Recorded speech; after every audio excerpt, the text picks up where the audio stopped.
kia biran nyan malugo chidi wakendu agong malugo chidi wakendu lar nyal gamo jamiar bunyar bay bor wanyan badur to lar panda wala kunyu yaldo wale na liere jam nyiten diniri yaldo ya go malanda ya go maurken mung ya ken chiri chalgamet tigro chawani chiran nyon tigro ke chawani chiran to kwachewo nyane nyirke kwachewo nyane nyirke kia mama nyana lo chipiuti ngaliara yen chalbiung kwa biao bena cheni ti kumet yongu chirago nyana liber yongu nakinela I can get away quite if you do, and the IQ with it bed.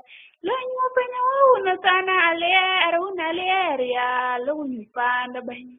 And jol bader qua and you could young that. Jol bader and you could young that.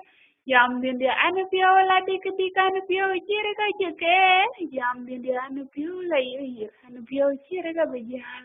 Thinking a carry in young. Thinking a carry to Chichual, Quaja pedalam Tianbanin, Quaja pedalam Tianban Taibai, so I might want a thing that will I bondia. I might a young thing that will I just young dear. I might work a thing that will I work ya. I might a lamb thing that will I tell Lambia.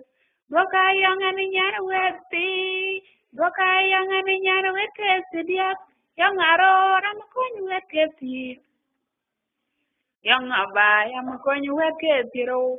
Maluma ten biaka kubi jaka tamika kumada.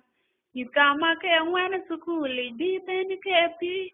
Benike la kirabadotin by Jal Falwala, kirabadotin by Jal Fulwala.